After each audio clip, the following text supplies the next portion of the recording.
focus on good business is that he came late to that philosophy after a couple of decades of mucking around and making prodigious amounts of money anyway. As a kid in Omaha, he was precocious and fascinated by anything having to do with numbers and money. His father, Howard Buffett, a stockbroker whom the son adored, affectionately called him Fireball. He virtually memorized a library book, 1,000 Ways to Make $1,000, fantasizing in particular about penny-weighing machines. He pictured himself starting with a single machine, pyramiding his take into thousands more, and turning himself into the world's youngest millionaire. In Presbyterian Church, he calculated the lifespans of the composers of hymns, investigating whether their religious calling had rewarded them with extra years of life. His conclusion? No. At age 11, he and a friend moved into more secular pursuits, putting out a horse racing handicapping sheet under the name Stable Boy Selections. Through it all, he thought about stocks. He got his first books on the market when he was 8, bought his first stock, Cities Services Preferred, at 11, and went on to experiment with all manner of trading methodologies. He was a teenager stock chartist for a while, and later a market timer. His base from 1943 on was Washington, where his family moved upon Howard Buffett's election to Congress. Deeply homesick for Omaha, young Warren once ran away from home and also got disastrous grades for a while in junior high, even in the math at which he was naturally gifted. Only when his father threatened to make Warren give up his lucrative and much-loved paper routes did his grades improve. Graduating from high school at 16, Buffett went through 2 years at the University of Pennsylvania and then transferred to the University of Nebraska. There, in early 1950, while a senior, he read Benjamin Graham's newly published book, The Intelligent Investor. The book encouraged the reader to pay attention to the intrinsic value of companies and to invest with a margin of safety, and to Buffett it all made enormous sense. To this day, there is a Graham flavor to Buffett's only articulated rules of investment. The first rule is not to lose. The second rule is not to forget the first rule. In the summer of 1950, having applied to Harvard Business School, Buffett took the train to Chicago and was interviewed by a local alum. What this representative of higher learning surveyed, Buffett says, was a scrawny 19-year-old who looked 16 and had the social poise of a 12-year-old. After 10 minutes, the interview was over, and so were Buffett's prospects of going to Harvard. The rejection stung. But Buffett now considers it the luckiest thing ever to have happened to him because upon returning to Omaha, he chanced to learn that Ben Graham was teaching at Columbia's business school and immediately, and this time successfully, applied. Another student in Graham's class was William Ruane, who today runs the top-performing Sequoia Fund and is one of Buffett's closest friends. Ruane says that a kind of intellectual electricity coursed between Graham and Buffett from the start, and that the rest of the class was mainly an audience. At the end of the school year, Buffett offered to work for Graham's investment company, Graham Newman, for nothing.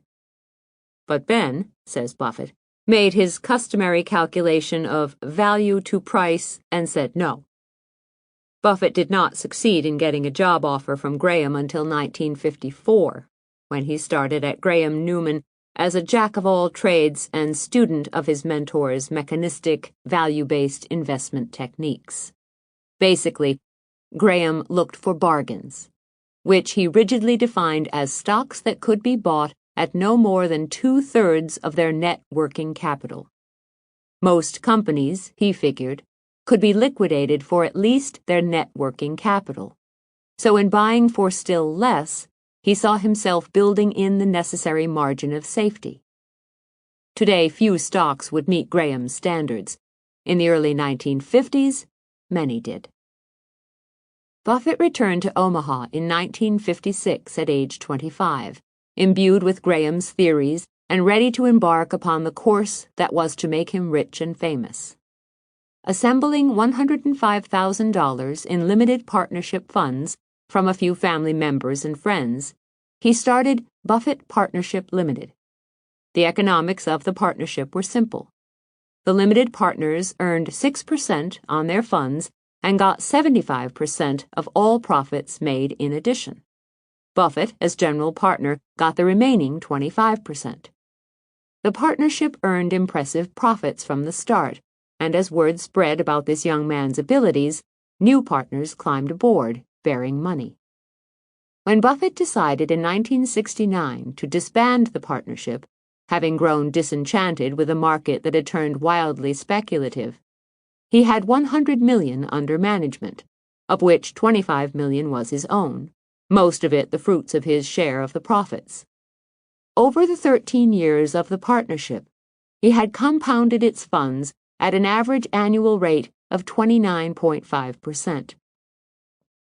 That record is the forerunner of his performance with Berkshire, 23.1%. The drama of his Berkshire record is that he has scored colossal gains on the company's capital while retaining 100% of its earnings. Berkshire pays no dividends. This means that he has to find investment outlets for a vigorously expanding amount of money. The company's equity at year-end was $2.8 billion, an impressive figure to be compounding at superlative rates. Despite the outstanding record of the partnership, Buffett feels today that he managed its money with only part of his senses at work. In his 1987 annual report, Buffett laments 20 misspent years, a period including all of the partnership days during which he searched for bargains and, alas, had the misfortune to find some. His punishment, he says, was an education in the economics of short-line farm implement manufacturers, third-place department stores, and New England textile manufacturers. The farm implement company was Dempster Mill Manufacturing of Nebraska, the department store was Hochschild Kahn of Baltimore, and the textile manufacturer was Berkshire Hathaway itself. The Buffett partnership got in and out of Dempster and Hochschild Kahn quickly during the 1960s. Berkshire Hathaway, the textile business, of which the partnership bought control for around $11 million, was a more lasting problem. Buffett nursed the business for 20 years while deploring the benightedness that had taken him into such industrial bogs as men's suit linings, in which he was just another commodity operator with no edge of any kind. Periodically, Buffett would explain in his annual report why he stayed in an operation with such poor economics. The business, he said, was a major employer in New Bedford, Massachusetts. The operations managers had been straightforward with him and as able as the managers of his successful businesses. The unions had been reasonable. But finally, in 1985, Buffett closed the operation, unwilling to make the capital investments that would have been necessary if he was even to subsist in this deeply discouraging business. A few years earlier, for his annual report, Buffett wrote a line that has become famous. With few exceptions, when a manager with a reputation for brilliance tackles a business with a reputation for poor fundamental economics, it is the reputation of the business that remains intact. As a requiem for Buffett's textile experience, the sentiment will do nicely. In his own mind, also, this is not just a case of a relatively small investment gone bad. Calculating what Berkshire might have earned if he had not made the bet on textiles, he thinks of the opportunity cost as being around $500 million. Occasionally, during his misspent years, Buffett would be drawn toward a good business and, as if startled into unusual action, would plunge abnormal amounts into the opportunity. In 1951, then investing only his own money and mainly gravitating toward such bargains as timely clothes and Des Moines Railway, Buffett became fascinated by Geico, whose low distribution costs and ability to sign up a better set of policyholders than other insurers gave it a crucial advantage. Though the company did not begin to meet Ben Graham's mathematical tests, Buffett put $10,000, around 2/3 of his net worth, into Geico stock. He sold a year later at a 50% profit and did not again own the company until 1976.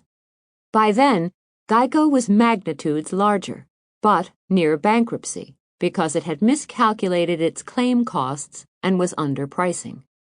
Buffett thought, however, that the company's competitive advantage was intact, and that a newly named chief executive, John J. Byrne, could probably restore the company's health. Over 5 years, Buffett invested $45 million in Geico.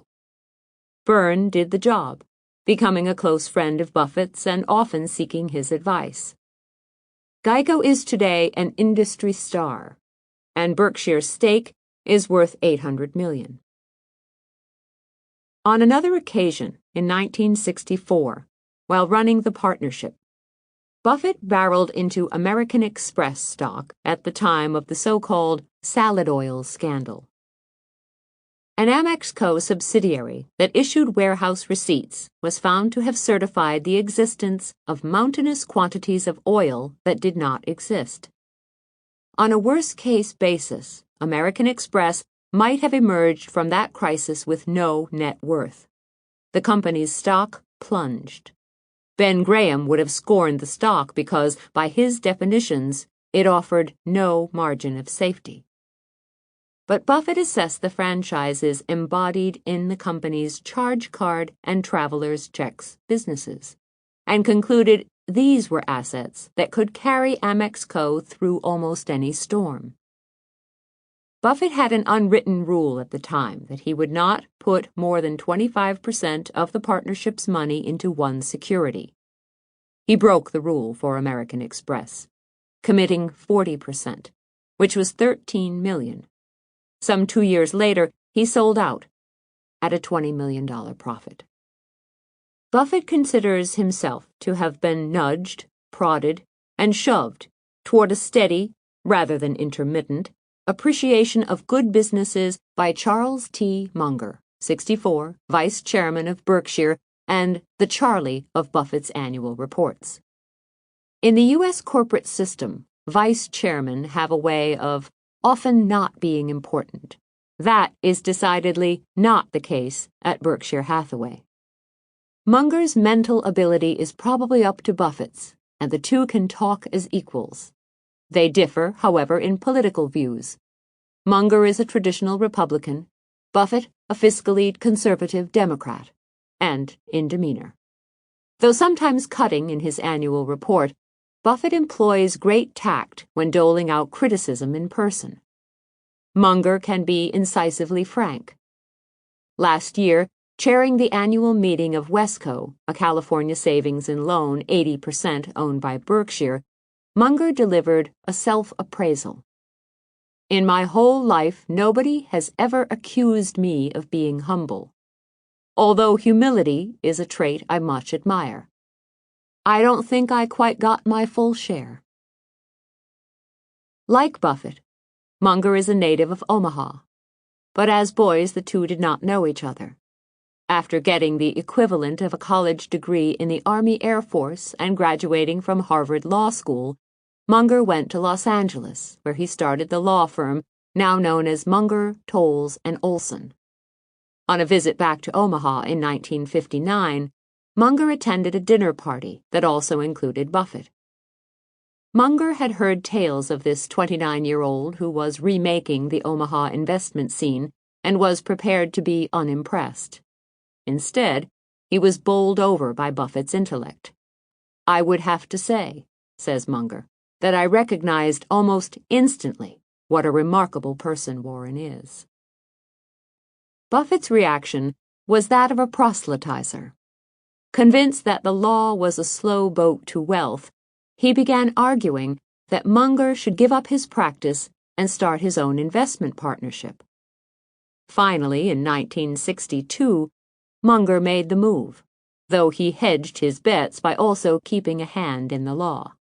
His partnership was much smaller than Buffett's, more highly concentrated, and much more volatile. Nonetheless, in the partnership's 13-year history, extending through 1975, Munger achieved an average annual gain, compounded, of 19.8%. His wealth expanded as Buffett expected. Among other holdings, he owns nearly 2% of Berkshire, recently worth about $70 million. When he met Buffett, Munger had already formed strong opinions about the chasms between good businesses and bad. He served as a director of an international harvester dealership in Bakersfield and saw how difficult it was to fix up an intrinsically mediocre business.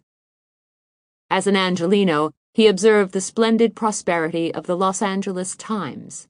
In his head, he did not carry a creed about bargains that had to be unlearned. So in conversations with Buffett over the years, he preached the virtues of good businesses, and in time Buffett totally accepted the logic of the case. By 1972, Blue Chip Stamps, a Berkshire affiliate that has since been merged into the parent, was paying 3 times book value to buy See's candies, and the good business era was launched. "I have been shaped tremendously by Charlie," says Buffett. "Boy, if I had listened only to Ben, would I ever be a lot poorer?" Last year, at a Los Angeles party, Munger's dinner partner turned to him and coolly asked, "Tell me, what one quality most accounts for your enormous success?" Recalling this delicious moment later, Munger said, "Can you imagine such a wonderful question? And so I looked at this marvelous creature, whom I certainly hope to sit by at every dinner party, and said, 'I'm rational.' That's the answer. I'm rational." The anecdote has a particular relevance because rationality is also the quality that Buffett thinks distinguishes the style with which he runs Berkshire, and the quality often finds lacking at other corporations. Essentially, Buffett, as chief executive officer, does the jobs for which he judges himself to have special competence: capital allocation, pricing in certain instances, and analysis of the numbers coming out of the operating divisions. "Warren would die if he didn't get the monthly figures," says Munger. As long as the numbers are looking as they should, though, Buffett does not poke into operations, but rather leaves his managers free to run their businesses as their intelligence tells them to.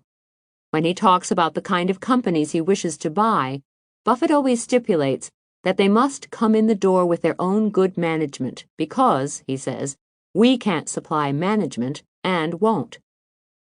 He is solicitous of the talent working for him. Most of the people heading his operations are rich and could retire. In what he writes and says, Buffett never lets them forget that he regards their continued hard work as one of the great rewards of his life. Buffett sets the pay of the top man in an operating company, but plays no role in compensation beyond that. All the top people are paid through incentive plans that Buffett carefully tailors to achieve whatever objectives fit: higher profit margins in a business, for example, or reductions in the capital it employs, or improved underwriting results for the insurance operation, and more float for Buffett to invest. The incentives do not have ceilings, and so it is that Mike Goldberg of the insurance business earned $2.6 million in 1986 and $3.1 million last year. On the other hand, in 1983 and 1984, when the insurance business was rotten, he earned his base salary, which is roughly $100,000. Looking ahead, and running an insurance business that is souring rapidly, Goldberg thinks he could be back at base pay again by 1990. Buffett earns base pay by all definitions $100,000 per year. At the price he offers undoubtedly the best value consulting business around. His operating managers can call him whenever they wish with whatever concerns they have, and none pass up the opportunity to draw on his encyclopedic knowledge of the way businesses work. Stanford Lipsey, publisher of the Buffalo News, tends to talk to Buffett once or twice a week, usually at night. Ralph Shea, chairman of Scott Fetzer, says he saves up his questions, checking in with Buffett every week or two. With the family Buffett usually refers to as the amazing Blumkins, who run the Nebraska Furniture Mart, the drill is dinner, held every few weeks at an Omaha restaurant. The Blumkins attending usually include Louis, 68, and his sons, Ron, 39, Irv, 35, and Steve, 33. The matriarch of the family and chairman of the Furniture Mart is Rose Blumkin, who emigrated from Russia as a young woman, started a tiny furniture store that offered rock-bottom prices. Her motto is, "Sell cheap and tell the truth," and built it into a business that last year did $140 million in sales. At age 94, she still works 7 days a week in the carpet department. Buffett says in his new annual report that she is clearly gathering speed and may well reach her full potential in another 5 or 10 years. Therefore, I've persuaded the board to scrap our mandatory retirement at 100 policy. And it's about time, he adds. With every passing year, this policy has seemed sillier to me. He jests, true, but Buffett simply does not regard age as having any bearing on how able a manager is. Perhaps because he has tended to buy good managements and stick with them. He has worked over the years with an unusually large number of older executives and treasured their abilities. My God, he says, good managers are so scarce I can't afford the luxury of letting them go just because they've added a year to their age. Louis Vincenti, chairman of Wesco, until shortly before he died at age 79, used to periodically question whether he should not be training a successor. Buffett would turn him off with a big smile. "Say, Louis, how's your mother feeling these days?" The Berkshire companies do not in any way practice togetherness. There are no company-wide management meetings, and most of the operating heads do not know one another, or at most have exchanged a few words. Buffett has never visited Feckheimer in Cincinnati. Charles Chuck Huggins, president of Sears for the 16 years Berkshire has owned it, has never been to Omaha. Naturally, Buffett does not impose any systems of management on the heads of the operating companies, who are free to be as loose or structured as they wish. Shea, 63, the chief executive of Scott Fetzer, 1987 sales, $740 million, is a graduate of Harvard Business School and uses the full panoply of management tools, detailed budgets, strategic plans, annual conclaves of his executives. A few hundred miles away at Feckheimer, 1987 sales $75 million, Robert Heldman, 69, and brother George, 67, sit down every morning in a cluttered conference room and go through all the mail that comes into headquarters. Somebody slits it open for us, though, says Bob Heldman, not wanting to be thought an extremist. As the latest businesses to be acquired by Berkshire, Scott Fetzer and Feckheimer have been getting accustomed to dealing with this unusual boss in Omaha. A few years ago, before selling to Berkshire, Shea had attempted to lead a management buyout that would have taken Scott Fetzer, a listed company, private. But Ivan Boesky meddled in the deal. The company's fate grew uncertain, and in time Buffett wrote Shea an exploratory letter. Buffett and Munger met with Shea on a Tuesday in Chicago, made an offer on the spot, and waived the due diligence rigmarole that acquirers usually demand. 1 week later, Scott Fetzer's board approved the sale. Shea regards that episode as illustrative of the lack of bureaucracy he encounters working with Buffett. If I couldn't own Scott Fetzer myself, this is the next best thing. Better, he feels, than being a public company. In that life, he had institutional investors on his neck and a board that tended to be ultra-cautious about authorizing major moves. Shea's prize example is his current intention to decentralize the World Book Organization, which has been hunkered down as Chicago's merchandise mart forever. Shea's old board, he says, would probably have resisted the risk of restructuring. Buffett waved him ahead. Shea says with a grin that Buffett has also solved the recurring problems that Scott Fetzer had finding a use for all the cash its very good businesses throw off. Now, says Shea, I just ship the money to Warren. The Heldmans at Feckheimer sold 80% of their company in 1981 to a venture capital group and, on the advice of an investment counselor, put part of the proceeds into Berkshire Hathaway stock. When the venture group decided in 1985 to get out, Bob Heldman recalled Buffett's annual report pitch for acquisitions and negotiated his way into the Berkshire fold. Though their relationship with the venture capitalists was pleasant, the Heldmans thoroughly disliked 6 New York board meetings they had to attend every year, and also the lavish expense of those meetings. Buffett, says Bob Heldman, is terrific. Is there anything that you wish he would do differently? Well, says Heldman, he never second-guesses us. Maybe he should do more of that. Buffett roars upon learning of this complaint. Believe me, if they needed second-guessing, which they definitely don't, they'd get it. Buffett can actually be very tough. He recalls landing on one of the operating divisions a few years ago when it put in a new labor-saving data processing equipment and nonetheless let its head count in the accounting department go from 16.5 to 22.5. For all of his laid-back management style, Buffett knows about numbers like that and deplores them.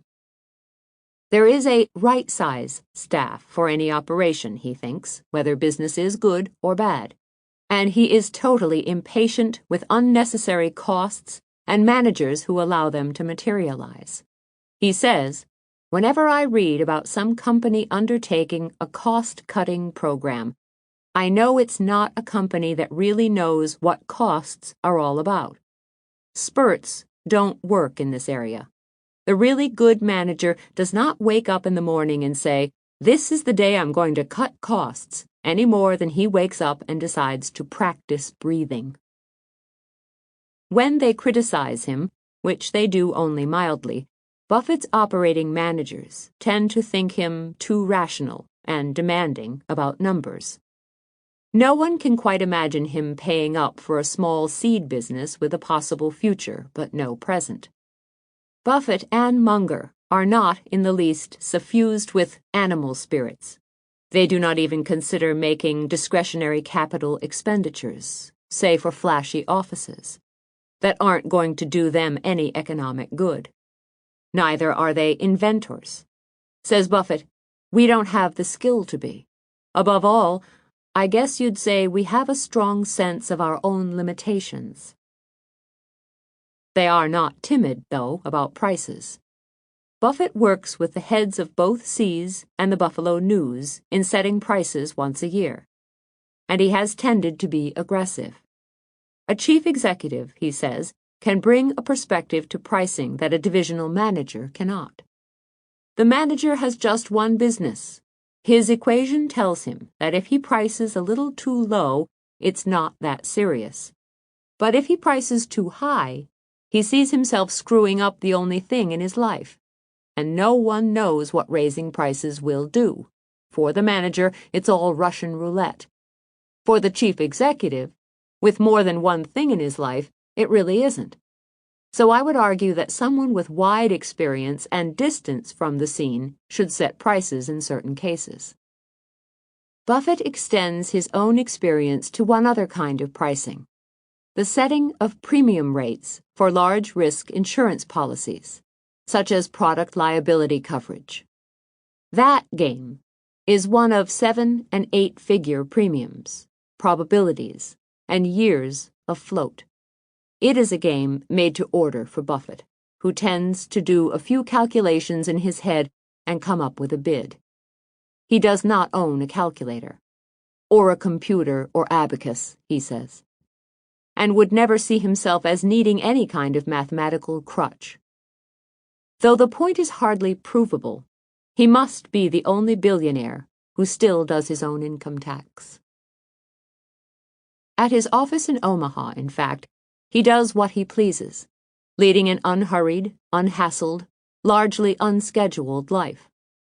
Counting the boss, headquarters includes only 11 people, and that's a shade too many, Buffett thinks. The place is kept efficient by his assistant, Gladys Kaiser, 59, who has worked for him 20 years and for whom he wishes perpetual life. If Gladys can't have it, Buffett says, I'm not sure I want it either. He spends hours at a stretch in his office, reading, talking on the phone, and in the December to March period, agonizing over his annual report, whose fame is one of the profound satisfactions of his life. He is not in the least moody. When I talk to him, says Chuck Huggins of Seas, he's always up, always positive. But in general, he is something of a loner in his office, apt there to be less communicative and gracious than when talking on the phone to friends or the operating managers. Munger thinks it would not work for the managers to be physically in the same place as Buffett. He's so damn smart and quick that people who are around him all the time feel a constant mental pressure from trying to keep up. You'd need a strong ego to survive in headquarters. Goldberg, whose ego has been put to the test, says it's not easy. I've had a chance to see someone in action who can't be believed. The negative is, how do you ever think much of your own abilities after being around Warren Buffett? When Buffett is buying stocks, he often interrupts other phone conversations to talk on 3 direct lines that connect him with brokers. But he will say in the new annual report that he has not found much to do in stocks lately. During the break in October, he writes, a few stocks fell to prices that interested us, but we were unable to make meaningful purchases before they rebounded. At year-end, Berkshire held no stock positions worth more than $50 million, other than his permanent holdings and a short-term $78 million arbitrage position in Allegis, which is radically restructuring. The friends that Buffett talks to on the phone and often sees include a few other chief executives, among them the Washington Post's Katharine Graham and Cap City's Murphy. Graham has leaned on him for advice for years. As she says, I'm working on my degree from the Buffett School of Business. Buffett thinks Murphy the finest executive in the country, but Murphy tunes in for advice also. I talk to him about all the important aspects of my business, says Murphy. He's never negative and always supportive. He's got such a massive mind and such a remarkable ability to absorb information. You know, we're supposed to be pretty good managers around here, but his newspaper outdoes ours. Buffett himself thinks that his investing abilities have been helped by his business experiences, and vice versa. Investing, he says, gives you this wide exposure that you just can't get directly. As an investor, you learn where the surprises are, in retailing, for example, where business can just evaporate. And if you're a really good investor, you go back and pick up 50 years of vicarious experience. You also learn capital allocation. Instead of putting water in just one bucket, you learn what other buckets have to offer. On the other hand, he goes on, could you really explain to a fish what it's like to walk on land? 1 day on land is worth 1,000 years of talking about it, and 1 day running a business has exactly the same kind of value. running a business really makes you feel down to your toes what it's like. His summary judgment? It's been awfully good to have a foot in both camps. Buffett and Salomon. No one made a movie out of Buffett's experience at Salomon Brothers. They could have. They could even have called it Too Big to Fail, though its ending would have been far different from the one in that 2011 movie. Buffett himself, commenting in Berkshire's 1997 annual report about Salomon's sale to Travelers, which was soon to be reconstituted as Citigroup, ended with one of his stand-up comic bits. Looking back, I think of my Salomon experience as having been both fascinating and instructional, though for a time in 1991 to 1992, I felt like the drama critic who wrote, "I would have enjoyed the play except that I had an unfortunate seat. It faced the stage." In case you don't notice the dates as you start to read the two Salomon articles that follow, please note that the two were published 9 years apart. The first of these, The Wisdom of Salomon, was a sidebar contained in The Inside Story of Warren Buffett, which you have just read. This short piece describes the beginning of the Salomon tale, the out-of-the-ordinary $700 million investment in the company that Berkshire made in 1987. What no one could then have dreamed, of course, was that within a very few years, specifically in the 1991 to 1992 period that Buffett referred to in the quotation above, Salomon would, A, get into terrible trouble for illegal trading in Treasury securities, and, B, Buffett would be forced to parachute in to try to save it. Those events are spelled out in Warren Buffett's wild ride at Salomon. But that article, for unusual reasons, did not see the light of day until a string of years had passed.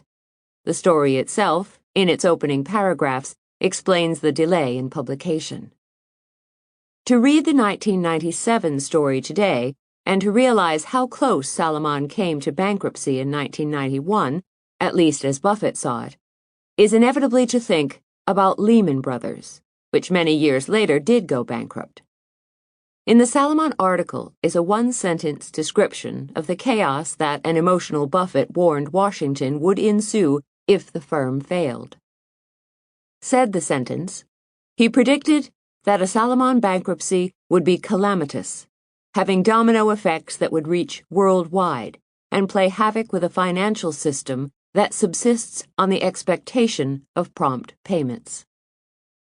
We'll never know about Salomon because Buffett's pleas saved it. But that is an all-too-perfect description of what happened in 2008 when Lehman went down. C.L. The Wisdom of Salomon, April 11, 1988, by Carol Loomis. We have no special insights regarding the direction or future profitability of investment banking, says Warren Buffett in the forthcoming Berkshire Hathaway annual report for 1987. What we do have a strong feeling about is the ability and integrity of John Gutfreund, CEO of Salomon Inc. With that declaration, Buffett takes a hatchet to the rumors that have been sweeping Wall Street for months, in which he is typically presented as wanting A, Gutfreund out, and B, someone like William Simon in. Since Buffett has a policy of not making hostile moves against the managements of companies he invests in, the rumors were always a reach. But the timing of Buffett's push into Salomon last year almost guaranteed that stories would begin to fly. On October 1st, he put $700 million of Berkshire's money, his biggest investment ever, into Salomon Redeemable Convertible Preferred. The stock pays 9%. Is convertible after 3 years into Salomon Common at $38, and if not converted, will be redeemed over 5 years beginning in 1995. The rub is the $38. Salomon stock was around $33 when Buffett made the deal. After October 19, it sank to almost $16 and was recently about $23. The crash transformed the street's perception of Buffett's move. He was originally thought to have bought a dream security, worth more than he paid. Salomon, it was said, had panicked at the prospect that raider Ronald Perlman might try a takeover and had allowed Buffett his own bit of banditry. The post-crash reading, which takes into account many defections and much turmoil at Salomon, is that Buffett has bought a bummer, and that his whole credibility as an investor is at stake. Buffett notes in his annual report that the economics of investment banking are far less predictable than those of most businesses in which he has major commitments. He says that's one reason he went for a convertible preferred. But he also sounds serene in outlook. We believe there is a reasonable likelihood that a leading high-quality capital-raising and market-making operation can average good returns on equity. If so, our conversion right will eventually prove valuable. By the way, he adds, he'd like to buy more convertible preferreds of the Salomon variety, which sounds like Serenity squared. The most fascinating aspect of Buffett's Salomon investment is that it puts him in bed with Wall Streeters, whose general greed he has scored in the past. In his 1982 annual report, he derided the inclination of investment bankers to provide whatever advice would bring in the most income. Don't ask your barber whether you need a haircut, he said. But this year's report suggests he finds Gutfreund's barbering a cut above. In dealings with Gutfreund, Buffett says he has seen him advise clients not to take steps they were itching to take, even though that caused Salomon to miss out on large fees. Note that Buffett's description of Salomon's business does not include those Wall Street buzzwords, merchant banking. To Buffett, the bridge loans that are the current merchant banking fad and that grease the way for many leveraged buyouts all too often look like dangerous commitments. Debt so junior that it is almost equity. He and his associate, Charles Munger, are directors of Salomon, and may well argue that the firm should avoid making bridge loans. But, says Buffett, if John Gutfreund ends up thinking he wants to do them, we will support him. We don't go into companies with the thought of effecting a lot of change. That doesn't work any better in investments than it does in marriages. Warren Buffett's Wild Ride at Salomon, October 27, 1997. By Carol Loomis. A harrowing, bizarre tale of misdeeds and mistakes that pushed Salomon to the brink and produced the most important day in Warren Buffett's life. As Sanford I. Weil, 64, the deal-making CEO of Travelers Group, steps up to his biggest acquisition ever, the purchase of Salomon Inc. for $9 billion, a famous Wall Street figure, Warren E. Buffett, 67, steps out of Salomon. His days there began almost precisely a decade ago, in the early fall of 1987, when his company, Berkshire Hathaway, became Salomon's largest shareholder, and he moved in as a director. But that was training wheels stuff, nothing to the high-wire unicycle act that came later. Buffett was physically, emotionally, and really at Salomon for 9 months in 1991 and 1992, when the firm's trading illegalities created a giant sucking sound that brought him in to run the place. Though much has been written about Buffett and Salomon, a lot of what you will read here will be new. I have been a friend of Buffett's for about 30 years and have long been a shareholder of Berkshire, though never a shareholder of Salomon. As a friend, I do some editing every year on Buffett's well-known annual report, and we have for eons talked about collaborating on a book about his business life. All this has given me many opportunities to learn Buffett's thinking. Some of what I've gleaned has ended up in Fortune stories that I wrote, especially in an April 11, 1988 article, The Inside Story of Warren Buffett, and in an accompanying box. The wisdom of Salomon. But much of what I learned about Buffett's experiences at Salomon in 1991 was confidential, embargoed by him because Salomon was both struggling to regain its footing and dealing with big legal problems. Later on, though those emergencies eased and the embargo might have been lifted, there was no immediate reason to print the story. Now, with the Travelers deal, there is. To that reason, add another. This drama of 1991 sends a powerful message about the hazards lurking in a financial system that every day grows more complex. This tale should begin with the thought that the 10 months Buffett spent at Salomon were a profound break in the rhythm of his life. Warren Buffett is an executive accustomed to making maybe one big investment decision a year, but Salomon left him dealing with 25 operating decisions a day. At the center of this experience was a single day, what he has called the most important day of my life, Sunday, August 18, 1991. In which the U.S. Treasury first banned Salomon from bidding in government securities auctions and then, because of Buffett's efforts, rescinded the ban. In the 4 hours of suspense between the two actions, Buffett struggled passionately to ward off a tragedy he saw threatening to unfold. In Buffett's opinion, the ban put Salomon, this company now being priced at $9 billion, in sure danger of having immediately to file for bankruptcy. Even more important, he believed that on that day, as he does now, that the collapse of Salomon would have shaken the world's financial system to its core.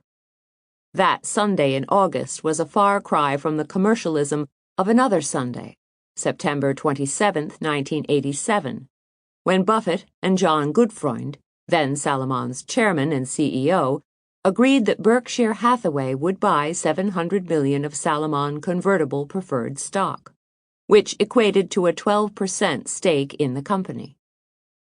The deal allowed Gutfreund to stave off takeover artist Ronald Perelman, who seemed poised to buy a large block of Salomon common stock from certain South African investors wanting to sell. With Berkshire's $700 million, Gutfreund was able to strike a deal that allowed Salomon itself to buy the South African stock, and with that, Perelman was dispatched. It was easy to see why Gutfreund welcomed Warren Buffett, White Knight. It was less easy to see why Buffett wanted to hook up with Salomon, much less trust it with this mint $700 million, the largest amount he'd ever invested in a single company. Over the years, Buffett had derided investment bankers, deploring their enthusiasm for deals that provided huge fees but that were turkeys for their clients. He has also spoken often of wanting to work only with people he likes. So here he was, handing over mountains of Berkshire's carefully accumulated and husbanded cash to the high-living, cigar-chomping, corner-cutting crowd soon to be made infamous in liar's poker. Several reasons explain the move, none of them really good enough in the light of what followed. One is that Buffett had been having trouble for a couple of years finding stocks he thought reasonably priced and was looking for fixed income alternatives. A second is that the Salomon proposal came from John Gutfreund, whom Buffett had seen do principled, non-greedy, client-friendly work for Geico, in which Berkshire was then a major stockholder, and which is now owned 100% by Berkshire. Buffett liked Gutfreund, still does, in fact. A third explanation was simply that Buffett thought the terms of the deal worth accepting. In effect, convertible preferreds are fixed income investments with lottery tickets attached. In this case, the security was to pay 9% and be convertible after 3 years into Salomon common stock at $38 a share, against the $30 for which the stock had been selling. If Buffett did not convert the stock, it was to be redeemed over 5 years beginning in 1995. To Buffett, it looked like a decent proposition. Quote, "It's not a triple, which is what you'd like to have, he said to me in 1987, but it could work out okay. To some of the brainy mathematical types at Salomon, that appraisal would have qualified as the understatement of the year. From day one, they thought, and let it be known to the press, that Buffett had exploited Gutfreund's fear of Perlman and had secured a dream security, with a too high dividend or a too low conversion price or some combination thereof. Over the next few years, this opinion did not die at Salomon, and more than once executives of the firm, though never Gutfreund, came to Buffett with propositions for deep-sixing the preferred.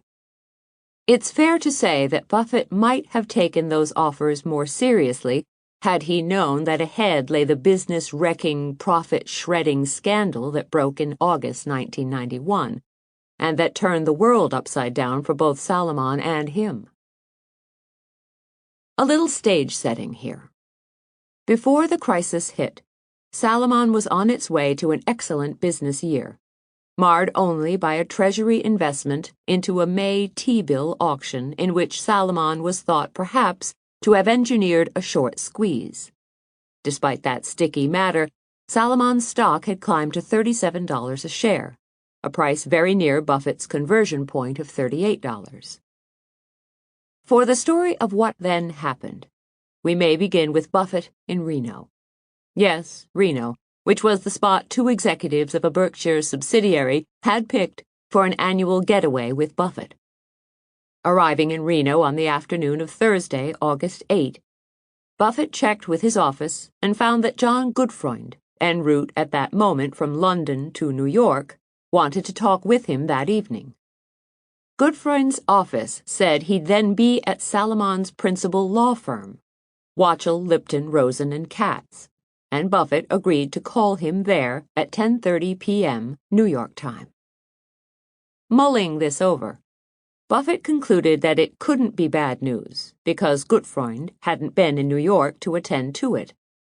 Maybe, he thought, Gutfreund had made a deal to sell Salomon and needed a quick okay from the directors. Heading out to dinner in Lake Tahoe, Buffett actually told his group that he might be hearing good news before the evening was out, a characterization indicating Buffett was ready to bail from this supposedly plummy deal he'd gotten into 4 years earlier. At the appointed time, breaking from dinner, Buffett stood at a payphone to make his call. After a delay, he was put through to Salomon's president Tom Strauss and its inside lawyer Donald Fauerstein, who told him that because Gutfreund's plane had been held up, they would instead brief Buffett on a problem that had arisen. Speaking calmly, they said that a Watchell-Lipton investigation commissioned by Salomon had discovered that 2 of its government securities traders, including the top gun, managing director Paul Moser, a name Buffett didn't know, had broken the Treasury's bidding rules on more than one occasion in 1990 and 1991. Moser and his colleague, said Strauss and Fauerstein, had been suspended, and the firm was now moving to notify its regulators and to put out a press release. Fauerstein then read a draft of the release to Buffett and added that earlier in the day he had talked at some length to Salomon director Charles T. Munger, Berkshire's vice chairman and Buffett's sidekick in everything important. The release contained only a few details about Moser's sins, but a fuller account dribbled out over the next few days, depicting a man at war with the Treasury over bidding rules that he despised. A new rule, promulgated in 1990 to prevent such behemoths as Salomon from cornering the market, said that a single firm could not bid for more than 35% of the Treasury securities being offered in a given auction. In December 1990, and again in February 1991, Moser simply made hash of this rule by, first, bidding for Salomon's allowable 35%, second, submitting, without authorization, separate bids for certain customers, and, third, simply stuffing the securities that these bidders won into Salomon's own account, never telling the customers a word about the whole exercise. From all this, Salomon emerged with more than 35% of the auctioned securities and with increased power to swing its weight around. On that Thursday night, with other payphoners chatting all around him, Buffett did not hear nearly that much detail, nor detect in Strauss and Firestein's matter-of-fact tones any reason to be particularly alarmed. So he went back to dinner. Only on Saturday, when he reached Munger, then vacationing on a northern Minnesota island, did Buffett get a sense of real trouble. Munger, a lawyer by training, had stopped Firestein's recital 2 days earlier to explore what Firestein meant by saying, to use the words that were on a sheet of, quote, talking points drawn up by lawyers for these calls, that, quote, one part of the problem has been known since late April. In writer speak, that is the, quote, passive voice, and it raises an obvious question, quote, who knew? Munger bore down on that question and found out that Moser, believing that he was about to be unmasked, had disclosed the February bidding infractions to his boss, John Merriweather, in late April. Calling Moser's behavior career-threatening, Merriweather immediately went to Strauss with the news, and, days later, met with Strauss, Gutfreund, and Firestein to decide what to do. Firestein advised the others that Moser's act was probably criminal, and the group concluded that the New York Federal Reserve must be told what had happened. But then, no one did a thing about telling, neither in April nor in May, June, or July. That was the inaction that Buffett later said was inexplicable and inexcusable, and that pushed the crisis to its limits. Talking to Buffett on that Saturday, Munger called management's extended failure to act thumb-sucking, which is a term Buffett thinks he heard repeated when he himself was talking to Strauss and Firestein. But he does not otherwise think the two men made any effort to clearly inform him about top management's part in this mess. Some of Salomon's regulators later voiced a similar complaint, saying they were told about top management's dereliction but in soft, shrouded words that failed to get the point across. Even so, that left them better off than the public, which in the August 9 press release learned absolutely nothing about management's having known anything at any time. In his phone conversation with Firestein, Munger sharply challenged the omission. But Firestein said that management and its lawyers worried that too much disclosure would threaten the firm's funding, its ability to roll over the billions of dollars of short-term debt that became due every day. So Salomon's plan was to tell its directors and regulators that management had known of Moser's misconduct, but to avoid saying this publicly. Munger didn't like it, finding this behavior neither candid nor smart. But not considering himself an expert on funding, he subsided. When he and Buffett talked on Saturday, however, with the Salomon story played big on the front page of the New York Times, they resolved to insist on prompt disclosure of the full facts. On Monday, Munger delivered their strong opinions to Gutfreund's close friend and advisor, Martin Lipton of Watchell Lipton, and was told that the matter would be discussed at a telephone board meeting scheduled for Wednesday afternoon. Buffett, meanwhile, was talking to Gutfreund, who allowed that just about all the affair meant was a few points on the stock. At the Wednesday board meeting, the directors heard a reading of a second press release, which included 3 pages of details and a straightforward admission that top management had learned of Moser's February transgression back in April. But a sentence that followed sent the directors into a telephonic uproar. It said that management had then failed to go to the regulators because of the, quote, press of other business. Buffett, listening in Omaha, remembers calling this impossibly lame excuse ridiculous. The explanation in the press release was later changed to incorporate the words, "Due to a lack of sufficient attention to the matter, this determination was not implemented promptly." Another passive voice specimen slightly less lame, but unflinching in its refusal to assign any blame. The real offense of that Wednesday directors' meeting, though, was not language, but a flagrant omission. Gutfreund's failure to tell the board that he had the day before received a letter from the Federal Reserve Bank of New York that contained some doomsday words. The letter was signed by an executive vice president of the bank, but anyone reading it would have known that behind it stood 6 feet 4 inches of Irish force and temper, Gerald Corrigan, the bank's president. Corrigan by then knew enough to have become incensed by these doings on his watch. The letter said that Salamon's bidding irregularities called into question its continuing business relationship with the Fed and pronounced the Fed deeply troubled by the failure of Salamon's management to make a timely disclosure of what it had learned about Moser. It asked for a comprehensive report within 10 days of all irregularities, violations, and oversights Salomon knew to have occurred. Buffett learned later that Corrigan expected the letter to be promptly given to Salomon's directors, whom he believed would just as promptly recognize that top management had to be changed. When the directors didn't act, Corrigan thought they were being defiant, but instead, of course, they were simply in the dark. Buffett did not hear about any Fed letter until later in the week, when he spoke to Corrigan, and even then Buffett assumed the Fed had only sent a request for information.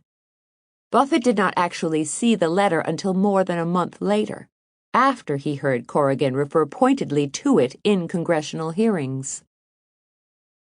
In Buffett's opinion, the Fed's belief that its letter had been ignored stoked the fury with which the regulators came down on Salomon a few days later.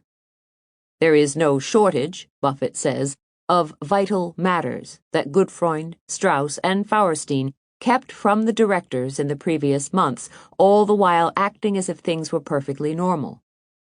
But not conveying the Fed letter to the board was in his thinking the atom bomb. Or maybe, he says, a more earthy description fits. Understandably, the Fed felt at this point that the directors had joined with management in spitting in its face. You may reasonably ask what was going on in Salomon's stock while all of this was transpiring. It was emphatically down, from above $36 per share on Friday to under $27 on Thursday, when the second press release rocked the market. But the stock was only the facade for a much graver matter, a corporate financial structure that by Thursday was beginning to crack because confidence in Salomon was eroding. It is not good for any securities firm to lose the world's confidence. But if the firm is credit-dependent, as Salomon was to an extreme, it cannot tolerate a negative change in perceptions. Buffett likens Salomon's need for confidence to a mortal's need for air. When the required good is present, it's never noticed. When it's missing, that's all that's noticed. Unfortunately, the erosion of confidence was occurring in a company grown enormous. Salomon in August of 1991 had bulged up to $150 billion in assets, not counting, of course, huge off-balance sheet items, and was among the 5 largest financial institutions in the U.S. Propping the company on the right-hand side of the balance sheet was, are you ready? Only $4 billion in equity capital, and above that was about $16 billion in medium-term notes, bank debt, and commercial paper. This total of about $20 billion was the capital base that supported the remaining $130 billion in liabilities, most of these short-term, due to the runoff in 1 day to 6 months. The paramount fact about those liabilities is that short-term lenders have their track shoes on at all times. They have absolutely no enthusiasm for earning an extra fraction of a percentage point in interest if they perceive that their capital is even slightly at risk. Just waving a premium rate in front of them is in fact counterproductive, since it makes them suspect there is hidden danger. Moreover, unlike commercial banks, whose creditors can look to the FDIC or the too big to fail doctrine, securities firms have no declared Big Daddy, whose mere presence is a deterrent to runs. So on that Thursday, Salomon began to experience a run. It materialized out of left field in the form of investors who wished to sell this big league trader and market maker, Salomon, its own debt securities, specifically the medium-term notes that the company had outstanding. Salomon had always made a market in these securities, but that was ordinarily a yawn, since nobody wanted to sell. But now the sellers poured in. Salomon's traders responded by lowering their bids, trying to deter the traffic, dying to do that, in fact, because every repurchase of notes they made melted down the capital base that was holding up the whole Salomon structure. Finally, after the traders had bought about 700 million of the notes, Salomon did the unthinkable. It stopped trading in its own securities. That called a halt on the rest of the street, too. If Salomon wasn't going to buy its own paper, it's for sure nobody else would. That Thursday evening, as newspapers cranked out their stories of the day's extraordinary events at Salomon, when the teller's windows slammed down, there's no keeping it secret. John Gutfreund and Tom Strauss talked by phone to Jerry Corrigan. Trouble was all around, and in the conversation Gutfreund and Strauss questioned their ability to keep leading Salomon. The next morning, at 6:45 a.m. Omaha time, Buffett was awakened by a phone call. On the line were Gutfreund, Strauss, and Marty Lipton. Gutfreund said that he and Strauss were resigning, and the question of who was going to take over sort of hung there. Gutfreund later said he asked Buffett to take the job. Buffett thinks he volunteered. He did not, in any case, nail down anything while at home, but instead said he would call the New Yorkers when he got to his office 5 minutes away. Once there, he looked at a just-arrived fax of the day's New York Times story, whose front-page headlines was, "Wall Street sees a serious threat to Salomon Brothers, high-level resignations, and client defections feared." And at 7:45 a.m. Omaha time, he called the Salomon Group back and said he would take on the job until things got straightened out. To this day, newspapers report that he went in to protect Berkshire's 700 million. But that seems awfully simplistic. Sure, he wished for the safety of that investment. But beyond that, he was a director of a company in deep trouble. And, in a way that few directors do, he felt an obligation to all of its shareholders. In addition, he had a job, CEO of Berkshire, that he could for a while run with one hand while picking up trouble in the other, and for the $1 a year he earned at Salomon, he didn't need to waste time working out an employment contract. Okay, he knew he was changing his life, and not for the better. Quote, "But somebody had to take this job," he said then, and has said since, and I was the logical person. On that Friday morning, Buffett made immediate plans to fly to New York, but the group from Salomon had asked him to stay at his office to await a call from Corrigan, and it was slow in coming. While Buffett waited, the stock market opened, but trading in Salomon stock did not. Then came the call from Corrigan. It was short and contained the word that he was willing to let up a little on the 10-day schedule, now that Buffett was entering the picture. Not having seen the Fed's letter, Buffett didn't have a clue what Corrigan was talking about, but grasped from the context that the Fed must be asking for information. When the conversation ended, Buffett flew to New York, arriving there around 4 p.m. By that time, Salomon had released the news that he was becoming the interim chairman, and the New York Stock Exchange had opened up trading in the stock. In its brief exposure to the light, the stock traded heavily and moved up $1, closing just under 28. Buffett's own exposure that day included an evening meeting with Corrigan at the Fed's office. Gutfreund and Strauss went too, and the three men stepped into a session totally devoid of the cordiality that normally greets Buffett. Corrigan said soberly that he hadn't found that interim chairmanships worked well, warned Buffett that he should not attempt to get around Corrigan by seeking help from Washington friends, and, in a dire but mysterious comment, told Buffett to prepare for any eventuality. Then he asked Buffett to step out while he talked privately to Gutfreund and Strauss, two men who had long been, past tense needed here, friends of his.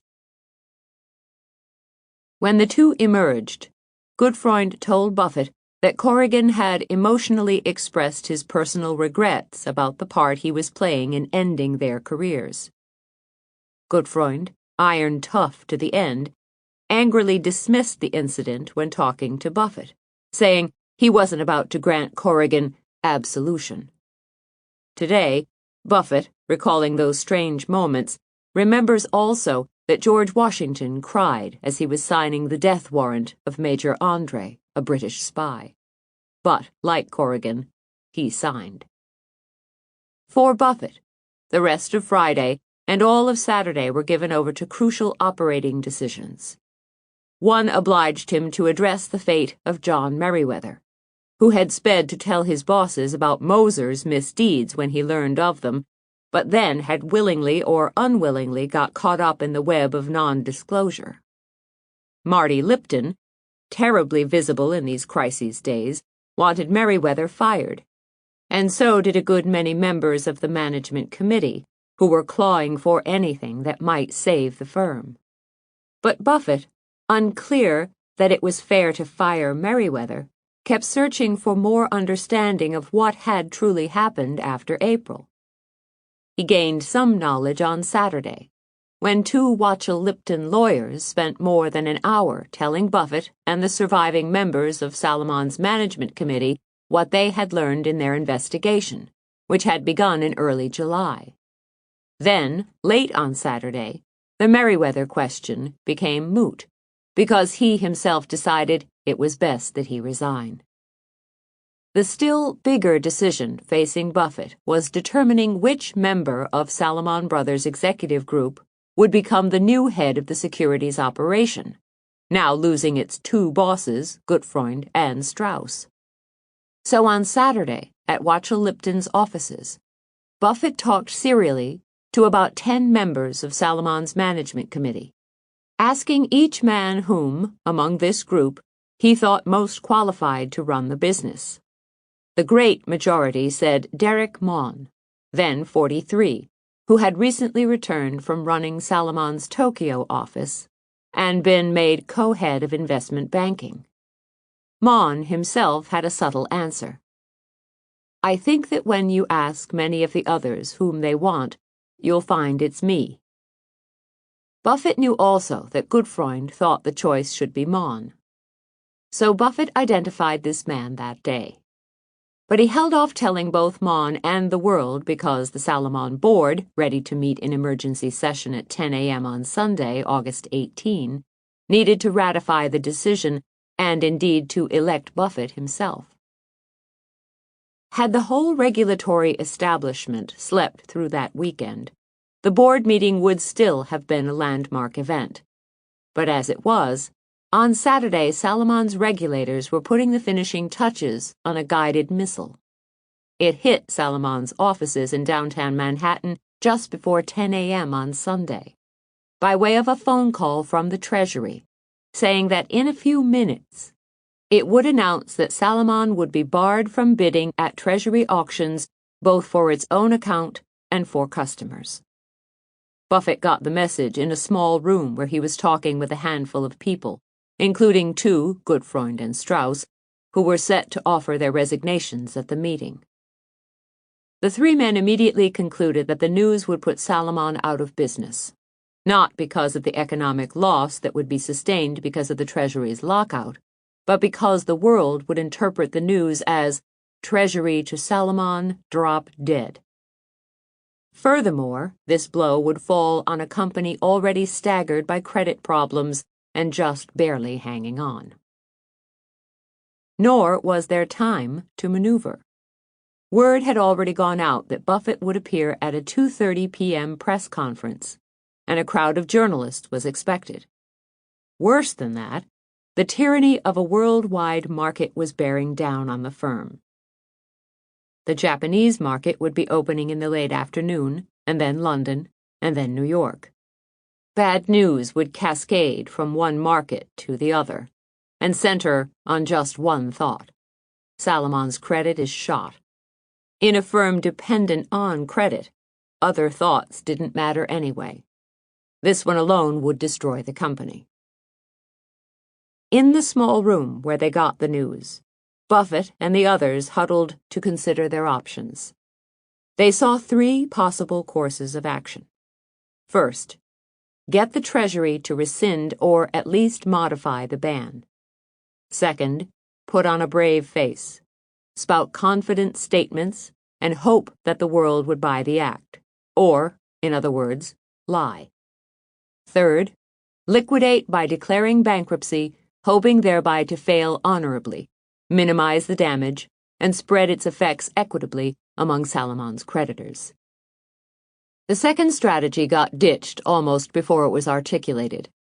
The other two lived and were pursued simultaneously. That meant bankruptcy lawyers needed to be called in.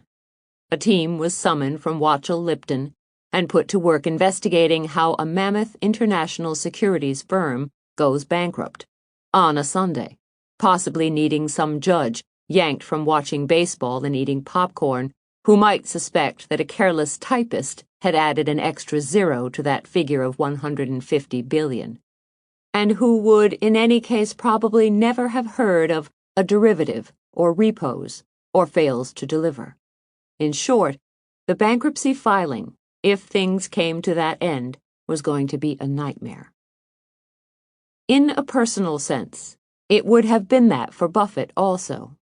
His job description was on the verge of drastic changes that would leave him no reason for being there.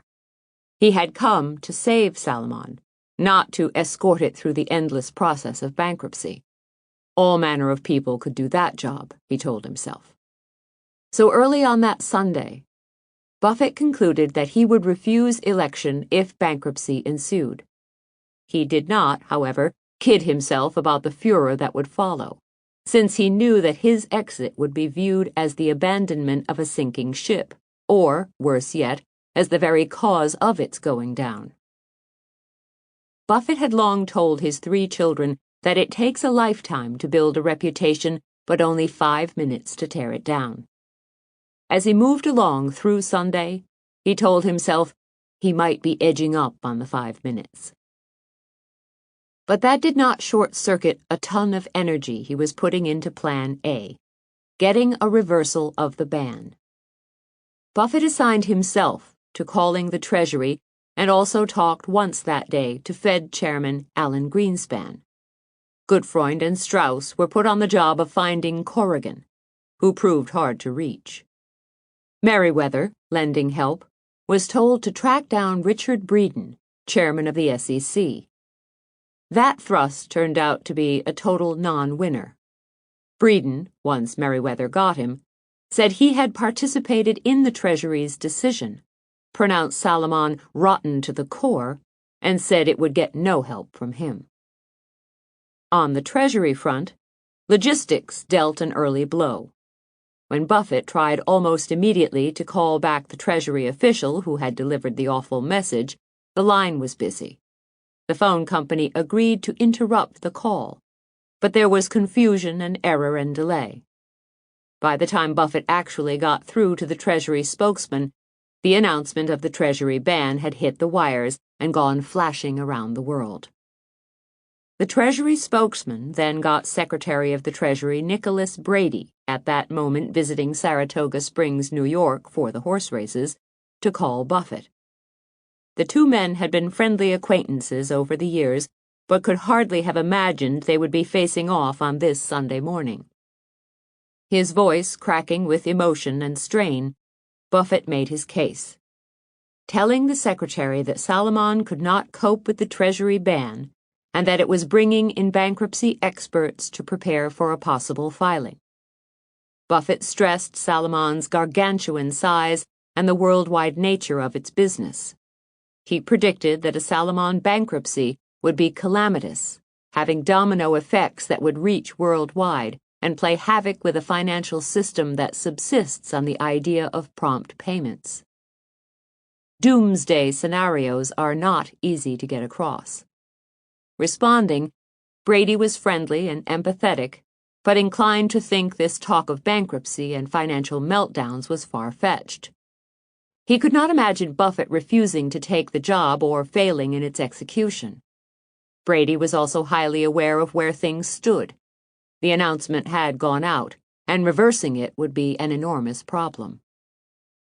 But, to Buffett's enormous relief, Brady did not cut off the dialogue. Instead, he went off to make some calls, and then kept getting back to Buffett. In one of the stranger details of the day, Buffett talked on Salomon's phones that had been programmed not to ring, but instead flashed a tiny green light when someone was calling. For longer than he cares to remember, Buffett stared at the telephone, waiting for the Secretary of the Treasury to create light. With each call, Buffett tried to make Brady realize the seriousness of the situation and his sense that they were rocketing along on a train that had to be stopped. But that could be, once everybody realized that this was an accident that mustn't be allowed to happen. At one point in the Brady conversations, all of Buffett's anguish and sense of futility got jammed into a single sentence. "Nick, this is the most important day of my life." Brady said, "Don't worry, Warren, we'll get through this." But that didn't mean at all that he had changed his opinions. It took Corrigan's entrance into the telephone calls in the afternoon to make a difference. This was the man who told Buffett to prepare for any eventuality and defined his term by endorsing the ban. But Corrigan now listened hard and seemed to assign credence to Buffett's talk of bankruptcy and of his personal plans to leave were a filing to come. Said Corrigan to Brady and another regulator on the phone with them, "We better talk among ourselves." Buffett went back into the boardroom and waited with the other directors. 6 floors below, over 100 reporters and photographers, this author among them, were gathering for the 2:30 press conference. Directly outside the boardroom, some of the managing directors that Buffett had interviewed on Saturday were milling around, summoned because one of their number was to be named operating head of Salomon. And then, just at 2:30, Jerome Powell, an assistant secretary of the Treasury, called Buffett to read a statement the Treasury was ready to go with. It was effectively half a loaf, or maybe 2/3, saying that the ban on Salomon's bidding for its own account was lifted, while the ban on bidding for customers' accounts remained. "Will that do?" asked Powell. "I think it will," answered Buffett. The board then raced through electing Buffett as interim chairman of Salomon, Inc., and Derek Mon as a director and operating head of Salomon Brothers.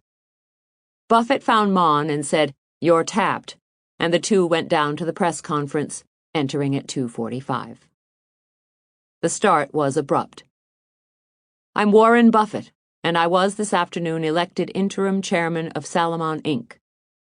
A few minutes later, he was into the just-released Treasury announcement, which he read aloud. When he finished, there were muffled cheers from the back of the auditorium and a scrambling of feet as employees ran with the life-saving news. Buffett then moved into more than 2 hours of questions. "How will you handle needing to be both here and in Omaha?" he was asked, and the answer popped right back. "My mother has sewn my name in my underwear, so it'll be okay." On Monday, the headlines didn't say drop dead. They took in the reversal as well as the ban. Salamon's stock opened on time and traded in orderly fashion, falling about 1.5 points. Pointing out a paradox, Buffett says today that the whole Treasury episode, excruciating though it was at the time, probably gave Salomon a boost that it could not have got any other way. The reversal, coming along at 2:30 p.m., sent a message to the market that this almighty regulator, the Treasury, thought Salomon was okay.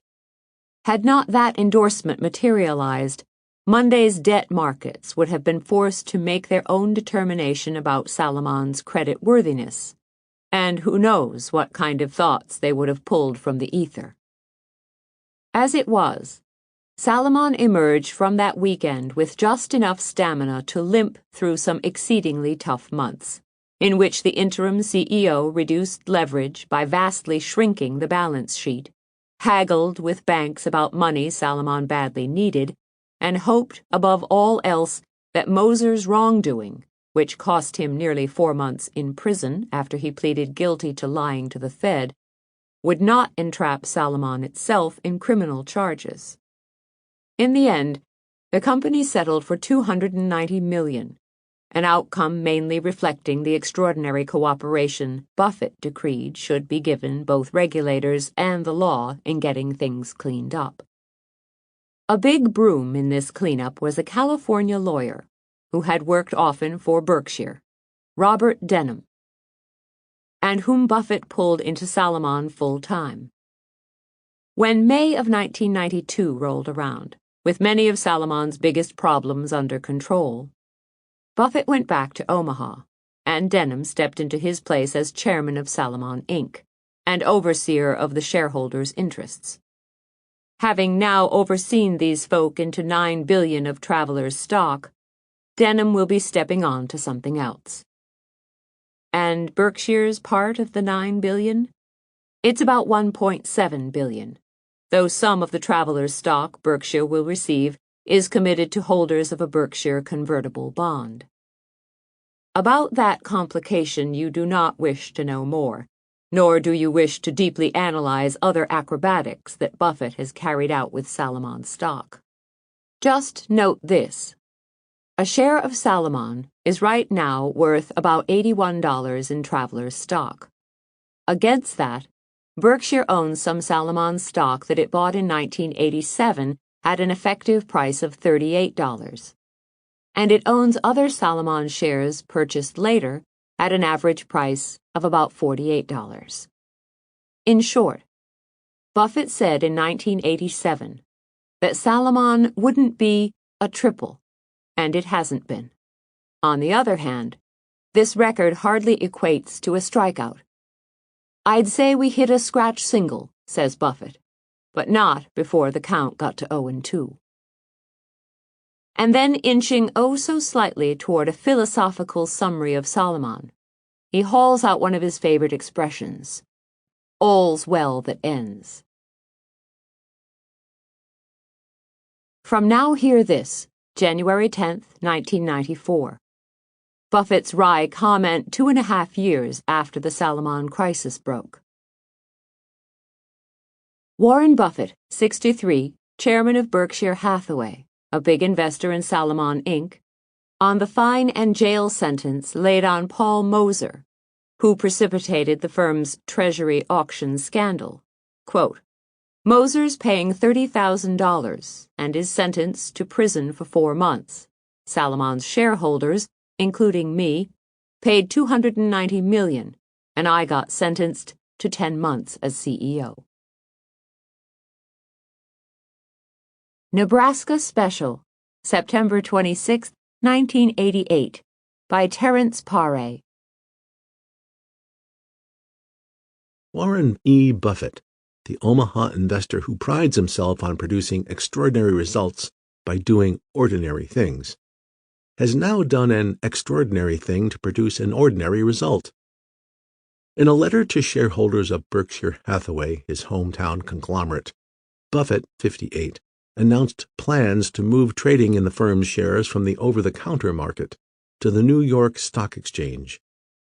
That's extraordinary because the exchange demands that companies applying for a listing have at least 2,000 stockholders who own at least one round lot of 100 shares.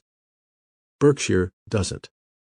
With shares selling for around $4,300 each, not many people can afford a round lot, and Berkshire has relatively few shares outstanding, less than 3% of the average number among companies listed on the big board.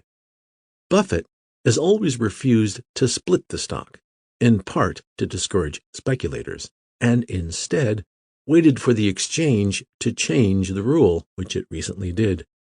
It will allow Berkshire Hathaway to trade in round lots of 10 shares. As soon as the SEC approves, Buffett will apply for a listing.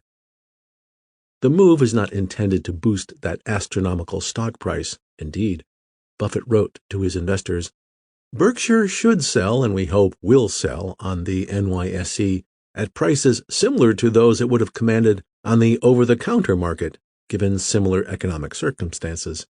His goal is less exciting. Because the market maker's spread is generally narrower on the New York Exchange, it is a little cheaper to trade securities listed there. A warm tip from Warren Buffett.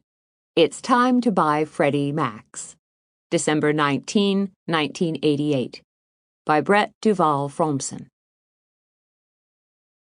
This article delivered a true rarity, a stock tip from Buffett. The reason those so seldom materialize is that Buffett will not normally discuss stocks he is buying or selling. But, as a photo caption in this article explained, he made an exception in this case because Berkshire, the owner of a savings and loan company that had the right to buy in early, had reached the maximum number of shares it could own in Freddie Mac. So how good was the stock tip? It was superlative. An investor who bought Freddie Mac in early December 1988, when the December 19 issue of Fortune would have reached subscribers, would have paid a split-adjusted price of about $4 a share. If the investor had then held 10 years until December 1998, he could have sold at prices around $60.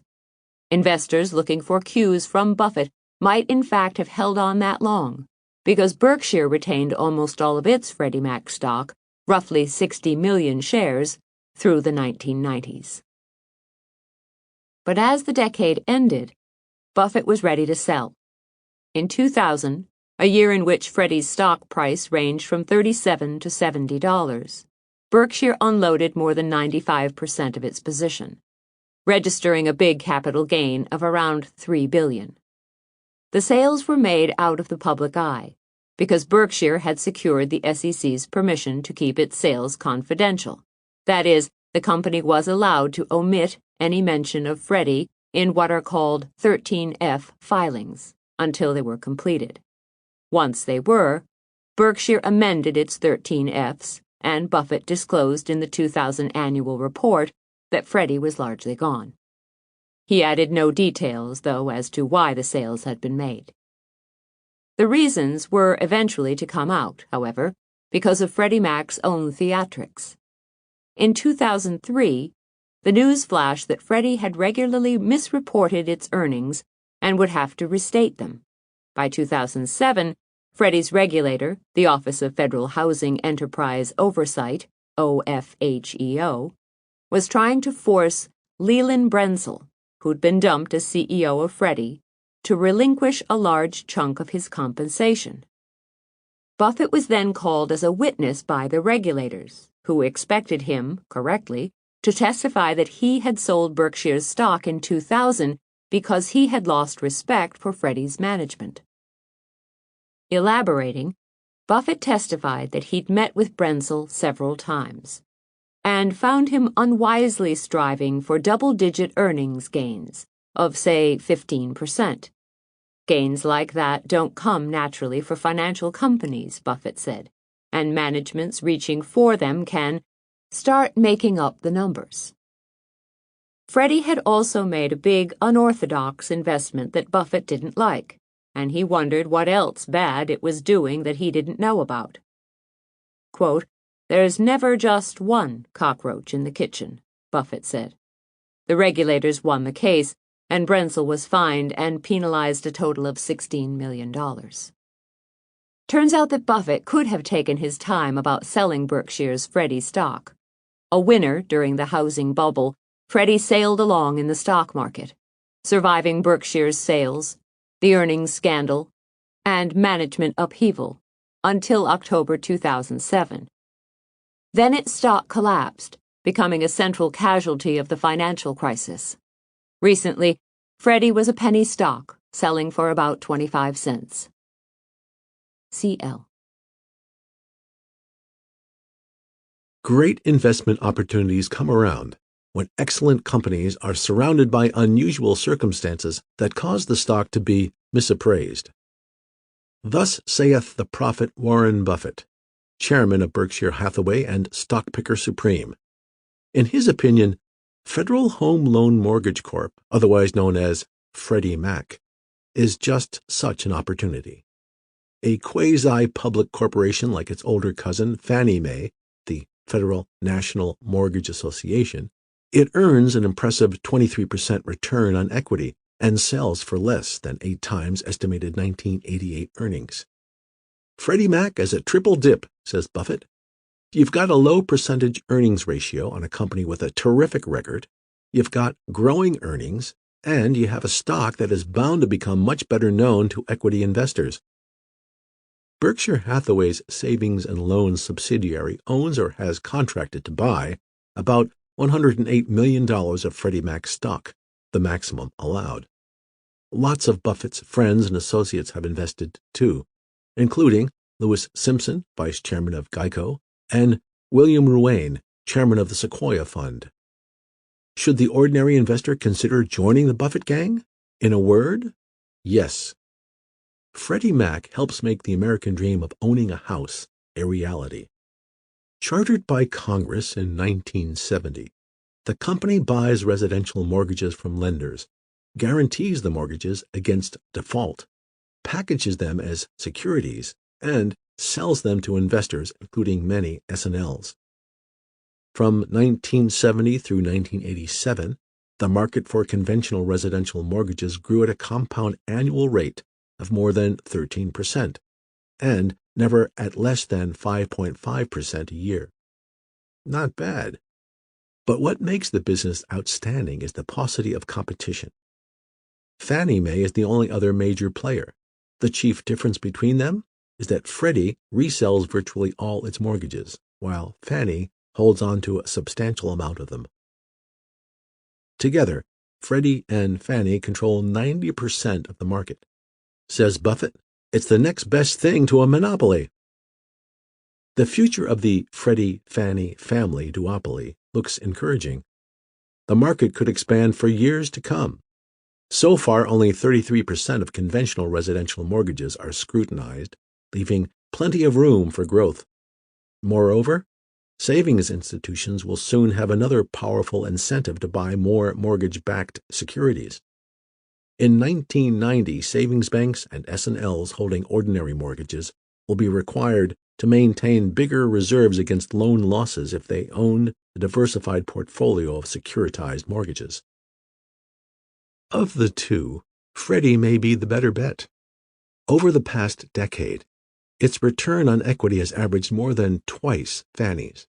Because Freddie's managers buy only top-quality mortgages, Freddie's delinquency rate for conventional fixed-rate single-family mortgages is a mere 0.4% of its $230 billion portfolio.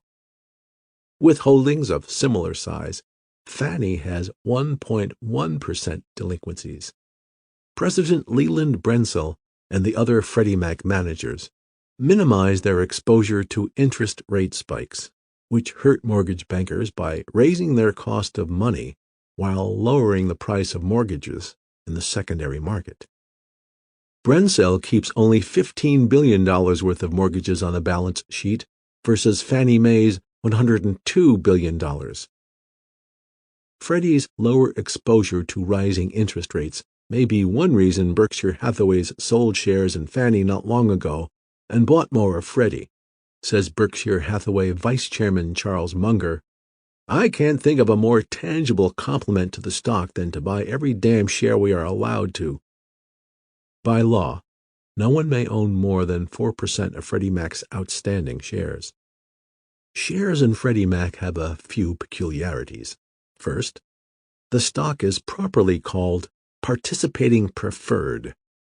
Preferred shareholders normally get fixed dividend payments, but Freddies get the first $10 million a year in dividends and are guaranteed 90% of any further distributions.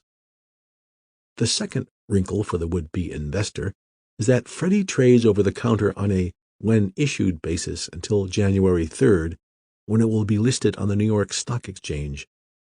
Heretofore, Federal Home Loan Bank board rules allowed only its member institutions to own the participating preferred, because they provided Freddie's seed money. The board decided to end that restriction because the resulting illiquidity kept the stock price far below what it would command in a free market.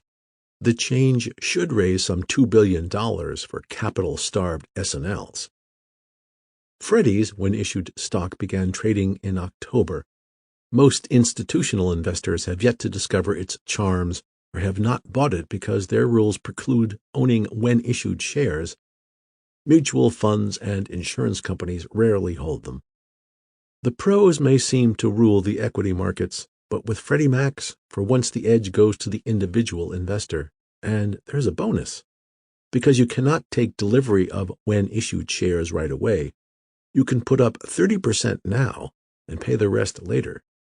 In this case, you don't have to settle the bill until January 10th. What happened at the bridge table?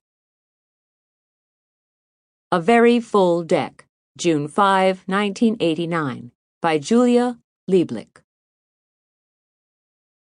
Inspired by a Fortune cover story that featured billionaire and bridge player Warren Buffett, the American Contract Bridge League put together a match that pitted Buffett and 5 other big moneymakers against a team made up of elected politicians. The result? Businessmen 54, politicians 39. An audience paid $100 a head to watch the Washington match. The money goes to the league's educational foundation and the Reading is Fundamental program. Quote, "Everyone played well," said CBS Chief Executive Lawrence Tisch, who skippered the winning team. His teammates, in addition to Buffett, were Alan Greenberg, chairman of Bear Stearns, the brokerage house, and Jimmy Kane, its president. Malcolm Forbes, chairman of Forbes magazine, and George Gillespie III, partner in the high-powered law firm Cravath, Swaine and Moore. Said Congressman Arlen Strangeland, Republican from Minnesota, the legislator's captain, of the final score, it was the Pitts. Raising Cain, January 15, 1990, by Alan Deutschman. Bear Stearns president James Kane has won national tournaments in bridge, but when a men's magazine interviewed him about his passion for the game, the blunt Wall Streeter didn't know when to pass.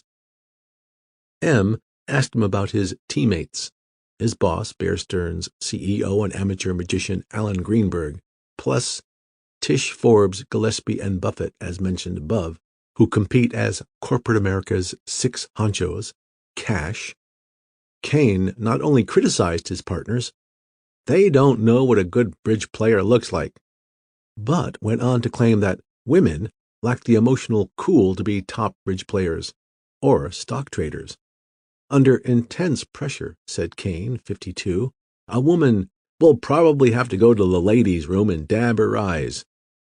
Those words won't help Bear Stearns defend itself against 2 sex discrimination claims, including one from a female trader. Kane says the M quotes were fabricated, distorted, or taken out of context. In a letter to Bear Stearns employees, he wrote, "I sincerely apologize to everyone for the totally false impression given by the article and assure you I disagree with its contents." The writer, Duncan Christie, says the quotes, transcribed from a tape, were meticulously accurate. What could have possessed Kane? Lawyer George Gillespie gallantly pleads guilty to being a less skillful player than his teammate, but Kane knows that at least one top-notch bridge player who was a woman, his coach, Grandmaster Judy Radin, 39. Her view? Maybe Jimmy got carried away. He's a great guy, but he's just too intense. Before the article came out, he said I wasn't going to like it. Radin now has to prep her crew for the upcoming match against a team from British Parliament. Prime Minister Margaret Thatcher isn't expected to play. Editor's note: the Americans beat the British House of Commons team, but lost to the House of Lords. From How to Live with a Billion, September 11, 1989. Excerpts from an article by Alan Farnham. Says Warren Buffett, who still puts in 10-hour days despite his $3.6 billion, "I'm doing what I would most like to be doing in the world, and I have been since I was 20. What keeps him going, he says, is the admiration he holds for his business colleagues.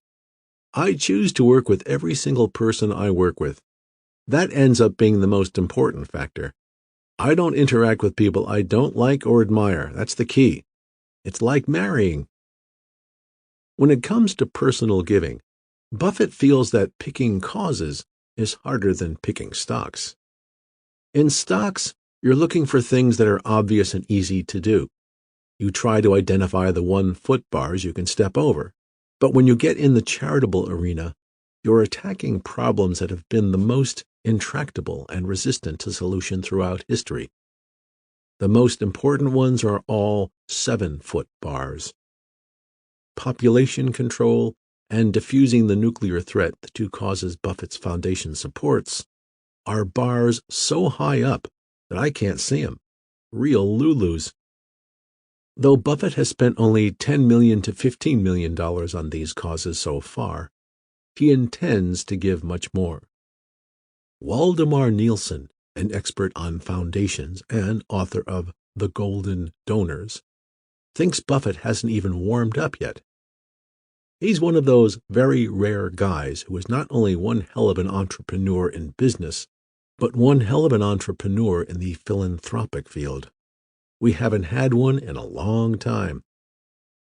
The Buffett Foundation will get almost all of Buffett's stock when he dies, and he doesn't think giving its trustees a narrow charter would be wise. "That's like telling them what to invest in 10 years after I die. I would rather have a smart, well-intentioned, high-grade person looking at the problems of the day through eyes that are open, not through eyes that are in a coffin. I've found in running businesses that the best results come from letting high-grade people work unencumbered. Stick around. If you're young enough, you'll see how it all works out." Editor's note: as described in Warren Buffett Gives It Away, Buffett changed his mind about giving most of his money to the Buffett Foundation after his first wife, Susie, for whom the foundation is now named, died in 2004. He is instead gradually giving most of it to the Bill and Melinda Gates Foundation. The complete text of How to Live with a Billion is available at fortune.com/BuffettBook. From Now Hear This, October 23, 1989. Warren Buffett, 59, billionaire investor and chairman of Berkshire Hathaway, on why he borrowed $400 million and put the cash into treasuries. Quote, "The best time to buy assets may be when it's hardest to raise money." New Warren Buffetts and the Old One. Carrying a headline almost impossible to resist, the first article in this 1989 combo contained a few words of wisdom from Buffett and descriptions of 12 young money managers the story's writer, Brett Froman, had identified as possibly having investing talents comparable to Buffett's. Fromson, it turned out, had a great eye. More than 20 years after the article's publication, 9 of the 12 profiled are still well known in the investment world. Jim Chanos, Jim and Karen Kramer, who were then married and are now divorced. Glenn Greenberg, with his then-partner John Shapiro. They split in 2009. Seth Klarman, Eddie Lampert, Richard Perry, and Michael Pierce. Of the others, John Constable runs a successful money management firm in suburban Philadelphia. Randy Updike, a lone wolf whom Fromson plucked from obscurity to write about, manages an investment partnership in Sun Valley. And Tom Sweeney, a fund manager at Fidelity when the article was published, has retired from investing money professionally. This book is about Buffett, so we are only excerpting his part of the story, not reprinting the profiles of the 12 money managers. But the complete article is available at fortune.com and is also accessible via a Google search, where it appears under the name of almost every person included in the article. The second piece, and now a look at the old one, begins with the engaging tale of how Homer Dodge, a physics professor, went to Omaha and persuaded Buffett to manage his money. To that incident, we will add a postscript about Homer's son, Norton, who died in November 2011 at the age of 84. Norton got a long obituary in the New York Times, its length perhaps surprising for a man who was himself an unheralded professor of economics. But a paragraph in the obit identified Norton Dodge as the son of an early Buffett spotter, and went on to explain what Norton did with a big part of his inheritance. He became an avid collector of nonconformist Soviet art, meaning works created by dissidents clandestinely protesting the Kremlin's oppressive acts. In time, he gave much of his highly valuable collection to Rutgers University. His sister, Alice, was also throughout her life a major giver to education. And therein lies my point. Though Buffett himself has never been the least interested in giving to cultural or educational institutions, other Berkshire shareholders have been, generously. A few instances: Polytechnic Institute of Brooklyn, now part of New York University, benefited significantly from the $750 million estates left by one of its professors, Nebraska native Donald Othmer, and his wife Alice. Kansas City's new Performing Arts Center has its Hellsberg Hall, given by Barnett and Shirley Hellsberg, whose jewelry retailing company was bought by Berkshire, and in Omaha, of course, there's the Holland Performing Arts Center, named for Richard and Mary Holland, and the Sorrell Center for Health Science Education at the University of Nebraska Medical School, to which the lead donors were Bill and Ruth Scott. Both the Hollands and the Scotts began investing with Buffett in his partnership days, when Bill Scott was working as well for Buffett as a securities buyer. As of early 2012, Berkshire had a market value of $202 billion, the 9th highest market cap in the Fortune 500. Buffett's huge portion of that, more than $40 billion, with many billions already given away, has been committed almost entirely to philanthropy. Nobody can know how many other Berkshire holders will be big givers as well, but they seem likely to become a crowd. C.L. From Are These the New Warren Buffetts?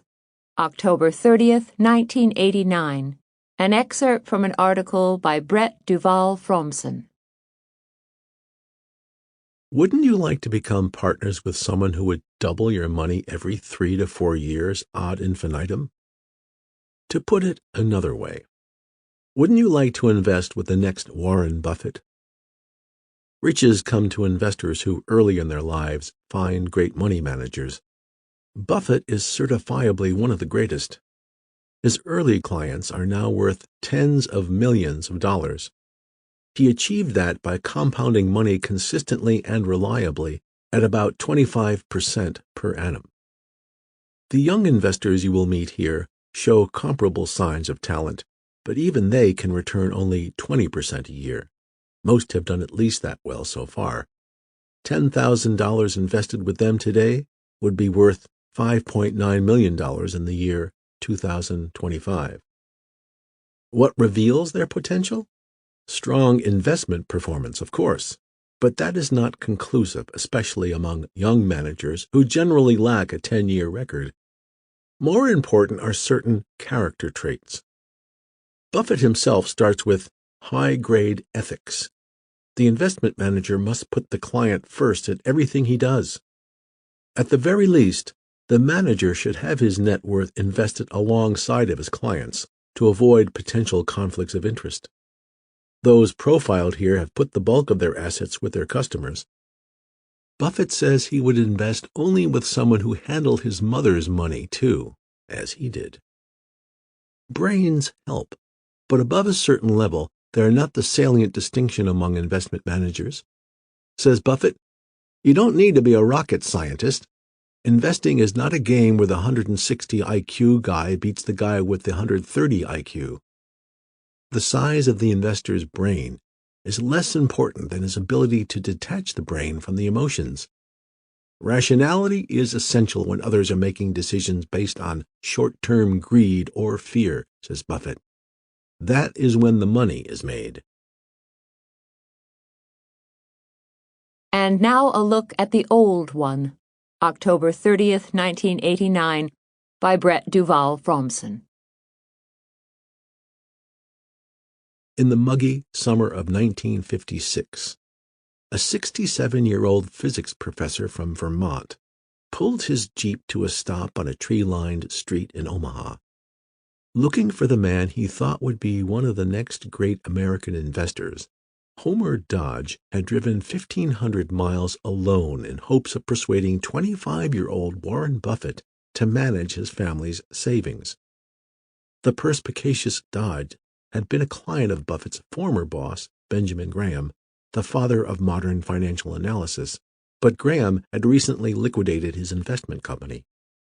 Recalls Buffett, Homer told me, I'd like you to handle my money. I said, the only thing I'm doing is a partnership with my family. He said, well, I'd like one with you. So I set one up with Homer, his wife, children, and grandchildren. The Dodges placed $100,000 with Buffett. When Homer Dodge died in 1983, that sum had multiplied into tens of millions. What did Dodge spot that most people missed? Says his son Norton, my father saw immediately that Warren was brilliant at financial analysis, but it was more than that. The senior Dodge recognized a uniquely talented craftsman who loved the process of investing and who had mastered all the tools. The Dodges passed the word to friends, and by early 1960s, a small choir of limited partners was singing Buffett's praises. One man was so taken with the music he heard that he wrote the young wizard a check for $300,000 without even having met him. The man simply endorsed a business card on which he had written, "Include me in." The trusting soul? Future billionaire Larry Tisch. Warren's reputation was excellent. He was a believer in value and a man of integrity, says Tisch. I didn't do it casually. $300,000 was a lot more money then, especially to me. Buffett was ably prepared for the craft of stock picking. He had a sound approach on which to ground his investing, buying securities on the basis of value, not popularity. His hometown offered everything he needed: family, friends, good hamburgers, of which Buffett is inordinately fond, and very few distractions. Lastly, Buffett possessed a superior intellect. says his longtime associate, Charles Munger, now vice chairman of Buffett's conglomerate, Berkshire Hathaway. There were 1,000 people in my Harvard Law School class. I knew all the top students. There was no one as able as Warren. His brain is a superbly rational mechanism, and, since he's articulate, you can see the damn brain working. Buffett structured his partnerships to minimize unnecessary interruptions from the backers. Says he, I told them, what I'll do is form a partnership where I'll manage the portfolio and have my money in there with you. I'll guarantee you a 6% return, and I get 20% of all profits after that. And I won't tell you what we own because that's distracting. All I want to do is hand in a scorecard when I come off the golf course. I don't want you following me around and watching me shank a 3-iron on this hole and leave a putt short on the next one. His partners accepted the conditions because they knew he was totally committed to investing. Says Omaha investment banker Charles Hyder, I told my family, look, Warren is going to think about how to invest our money 7 days a week. Buffett dug for information where other investment managers hardly pawed. Take, for instance, his work on American Express in 1963 during the Salad Oil affair. The company's stock had tanked after it was discovered that a subsidiary might be liable for tens of millions of dollars in damage claims arising from the sale of salad oil that did not exist. Buffett and his people determined by visiting retailers that the core business of the credit cards and travelers' checks was as profitable as ever. That convinced him he should load up on the battered stock. It quintupled in 5 years. Like all master craftsmen, Buffett prizes consistency. Marshall Weinberg of the brokerage firm Gruntle & Company recalls going to dinner with him in Manhattan. He had an exceptional ham and cheese sandwich. A few days later, we were going out again. He said, let's go back to that restaurant. I said, but we were just there. He said, precisely. Why take a risk with another place? We know exactly what we're going to get. And that, says Weinberg, is what Warren looks for in stocks, too. He only invests in companies where the odds are great that they will not disappoint. How I Goofed, April 9, 1990. An excerpt from Buffett's letter to shareholders in the 1989 Berkshire Hathaway Annual Report. Typically, around 80% of Warren Buffett's annual chairman's letter is Berkshire-specific. The remainder is op-ed, Buffett style. It turns out that excerpts from either portion may work nicely as a Fortune article, and we proved that over the years by turning 6 varied excerpts from the letters into articles, with this one the first. In Berkshire's annual report, we will note, the excerpt printed here had a different title, referring implicitly to Buffett's quarter-century at the helm of Berkshire. It was called Mistake